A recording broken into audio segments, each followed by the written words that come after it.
Comment Ricochet est né dans votre tête et dans celle de Duchâteau? Eh bien, il est d'abord né dans ma tête parce que je dessinais déjà Chic Bill, qui était une série humoristique, je continue d'ailleurs.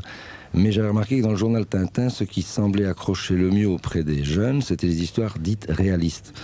Alors j'ai créé un personnage plus réaliste, et comme je voulais en faire un policier, j'en ai parlé tout de suite à mon vieux copain du château, parce qu'on se connaissait déjà depuis pas mal de temps, et je lui ai proposé de le créer ensemble, Ricochet. Et puis alors tout de suite le succès? Ça a été très vite, on a d'abord fait des histoires complètes, et puis on en a fait des énigmes policières, un peu à la manière de Bourrel, bon sang, mais c'est bien sûr, etc. Ouais. Et devant le succès de ces énigmes dans le journal Tintin, on en a fait un personnage d'histoire à suite, d'où une des questions, est-ce que ça se passe dans un port de France? Le premier album s'appelle Traquenard au Havre. Alors ce Ricochet, pourquoi n'est-il pas marié? Parce qu'il n'a pas le temps, hein. Ça vous l'avez dit vous-même. Putain, un garçon sérieux. Je n'ai jamais dit ça, moi. C'est un garçon sérieux. Si, vous l'avez dit tout à l'heure. Ouais. Bon, mais c'est un garçon sérieux et qui se donne entièrement à la tâche qu'on lui a confiée. Et là, ce sont des enquêtes policières. Si un jour on lui demande de s'occuper d'une femme, il se mariera. Vous ne le ferez jamais se marier? Non, non, non, je crois pas. Non. Il n'a jamais d'aventure non plus. Mais si, entre deux albums. Oui, on ne voit jamais ça.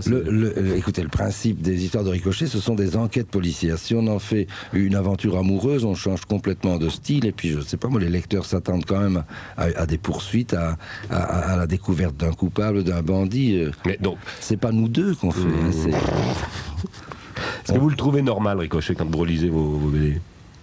Mais moi je le trouve non seulement normal, mais exemplaire.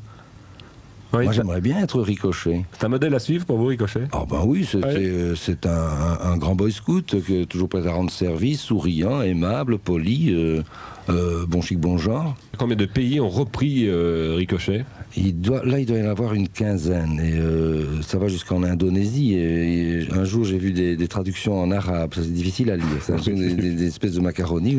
Mais je l'ai fait traduire un jour par un ami arabe. Et phonétiquement, ça faisait les enquêtes de Ricochet. Et alors, est-ce que vous avez toutes les collections qui sont parues comme ça dans des pays étrangers, non? Non. Je les ai eues, parce que chaque fois on m'envoie un exemplaire, mais bon, j'en offre à des collectionneurs, et puis n'étant pas collectionneur moi-même, je ne conserve pas beaucoup de choses. Je n'ai même pas la première édition des albums en français. Dites Tibet, c'est une question toujours dure, ça, pour terminer l'interview. Le jour où Tibet n'est plus de ce monde, est-ce que Ricochet continuera à exister? Je n'ai pas le même genre de problème qu'Hergé, mais bon, pourquoi pas. J'ai un assistant maintenant qui dessine pas mal du tout, il s'appelle Didier De Smith, et je pense qu'il serait capable de reprendre Ricochet.